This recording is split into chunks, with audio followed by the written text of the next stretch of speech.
Sejam muito bem-vindos, esse é o canal Direito e Liberdade Financeira. Eu me chamo Alana Viana, sou advogada especializada na área de família e na área sucessória, e no vídeo de hoje a gente vai responder a pergunta: como é que funciona a partilha de bens quando envolve empresa no divórcio? O divórcio em si ele é um processo que pode ser demorado, envolve as questões emocionais e também as questões patrimoniais. E podem surgir dúvidas, e aqui o ponto que a gente vai discutir é exatamente como é que funciona a partilha da empresa, quem fica com as cotas, quem compra a parte de quem, como é que pode ser feito isso. A verdade é que o que vai definir a partilha de bens no momento do divórcio é o regime de bens que você escolheu para sua união. E hoje a gente vai entender um pouquinho como é que funciona na prática com cada regime. E como eu já adiantei, o que vai definir a partilha de bens no momento do divórcio foi o regime de bens que você escolheu para sua união. Existem 4 regimes existentes hoje no Brasil. O regime da comunhão parcial de bens diz que tudo que for adquirido na constância do relacionamento de vocês deve ser partilhado. O regime da separação convencional de bens, o regime da separação total, diz que tudo que é de cada um permanece e nenhum bem vai se comunicar em caso de divórcio. Existe também o regime de participação final nos aquestos, que você ali no finalzinho do divórcio, você vai apurar quem contribuiu mais com o que para que seja feita a divisão. E existe o regime da separação obrigatória, que é aquele regime que é imposto quando existe ali algumas questões que impedem casar em outro regime. Por exemplo, se você tem mais de 70 anos, obrigatoriamente, no Brasil você precisa casar no regime da separação total. Existe alguma flexibilidade hoje por conta de um entendimento do STJ, né? Se a pessoa tiver em plena capacidade, se ela tiver mais de 70 anos e isso for atestado, ela pode sim escolher um outro regime de bens. Mas aqui o ponto que eu queria entender e trazer para vocês para a gente discutir é justamente a questão da partilha de bens quando envolve empresa.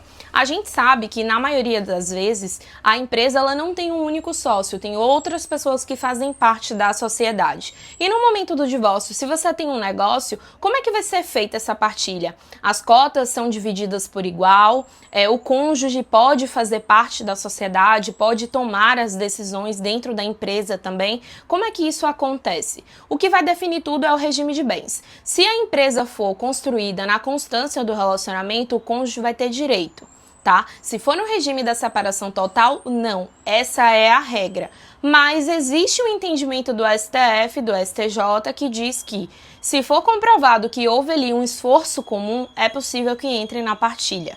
Então aqui tudo depende do regime de bens. Eu vou trazer um exemplo prático para a gente entender como é que vai funcionar isso. Esse exemplo prático que eu quero trabalhar aqui hoje no vídeo é justamente o seguinte: para que seja feita a partilha da empresa no divórcio depende de muitos fatores. E o primeiro ponto é de que forma que ela foi constituída, que ela foi criada. É uma empresa limitada? É uma empresa SA? Então isso tudo vai influenciar além do regime de bens no momento da união.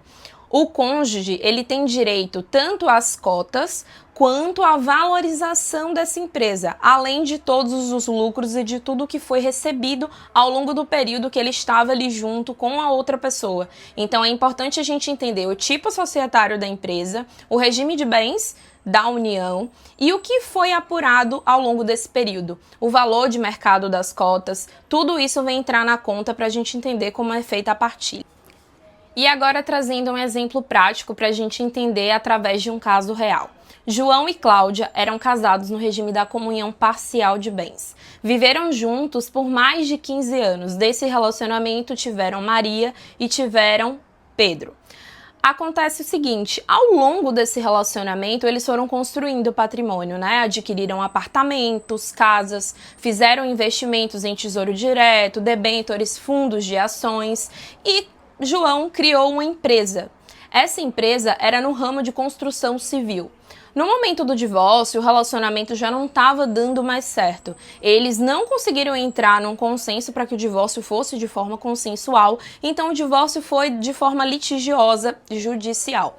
Apesar dos filhos já serem mais velhos, não teve necessidade de discutir a questão da pensão alimentícia, e o ponto de entrave no divórcio foi justamente a empresa que João construiu. Cláudia queria fazer parte do quadro societário da empresa, já que como a empresa foi criada na constância do relacionamento e o regime deles era o da comunhão parcial de bens, ela teria direito. E aqui fica o questionamento, será que Cláudia pode ingressar, ela pode fazer parte do quadro societário da empresa? Não foi possível que Cláudia integrasse o quadro societário da empresa, justamente por conta da Constituição, ou seja, da forma como a empresa foi criada. Era uma empresa limitada e dentro do contrato social tinha uma cláusula restritiva dizendo que em caso de divórcio de um dos sócios, o cônjuge não poderia integrar o quadro societário. Então aqui, eles eram casados no regime da comunhão parcial de bens, a empresa foi criada durante o relacionamento, mas no momento do divórcio, por conta dessa cláusula, ela não integrou o quadro societário. E aí, afinal, o que Cláudia tem direito, né? Foi feita a partilha, né? O valor de mercado das cotas foi apurado, então Cláudia recebeu a parte dela em dinheiro do valor das cotas. O que foi recebido durante o período que eles estavam juntos também foi apurado para que ela recebesse a parte que ela teria direito. Então aqui ela teve direito ao valor das cotas e os recebimentos e não integrou o quadro societário. Mas isso só não foi possível porque houve ali um cuidado na constituição da empresa ao colocar essa cláusula no contrato social. Existe uma forma de Cláudia não ter direito à empresa, às cotas e nem aos recebimentos e valorização? Sim, é possível sim que ela não tivesse direito, mas isso só aconteceria se tivesse sido feito um planejamento matrimonial e patrimonial antes, para deixar a empresa de fora da partilha de bens. Como é que acontece na prática esse planejamento? Ele serve justamente para as pessoas entenderem quais são os regimes de bens que existem, quais são os efeitos desse regime de bens em caso de divórcio e em caso de sucessão, que é quando acontece o falecimento, precisa fazer um inventário e tudo mais. Você entendendo as consequências do regime de bens, você consegue proteger seu patrimônio e deixar tudo alinhado com o seu cônjuge. Então aqui ela poderia não ter direito à empresa se tivesse sido escolhido um outro regime de bens nesse planejamento matrimonial ou se tivesse sido feito um pacto antinupcial excluindo a empresa da partilha nessa hipótese de divórcio. O ponto que eu queria trazer aqui, conversar, para além de trazer como é que é feita a partilha da empresa no momento do divórcio, no regime da comunhão parcial de bens, no regime da comunhão total, ela já teria direito à metade de tudo mesmo, porque nesse regime todo mundo tem direito a tudo, né? Tudo se comunica. É trazer o cuidado na conversa, né, do relacionamento, para entender. Você sabe hoje qual é o regime de bens que existe? Você sabe hoje qual é o melhor regime de bens dentro das suas perspectivas, dos seus objetivos, do que você quer para a sua vida? É importante você entender isso para que lá na frente você não tenha prejuízo e não se sinta lesado de alguma maneira. Porque a verdade é que o combinado não sai caro e conversar sobre isso antes é a melhor alternativa. Principalmente quando chega o divórcio, que as pessoas não têm conhecimento e aí acabam se deparando tendo que dividir coisas que na verdade não queriam e que foi ao longo da vida sendo construída de uma maneira diferente. Então é importante alinhar e entender isso tudo e fazer esse planejamento. Se você gostou desse vídeo, já encaminha ele para quem precisa saber dessa informação. Se inscreve aqui no canal, deixa seu like, comenta aqui o que é que você achou, se você concorda, se você acha justo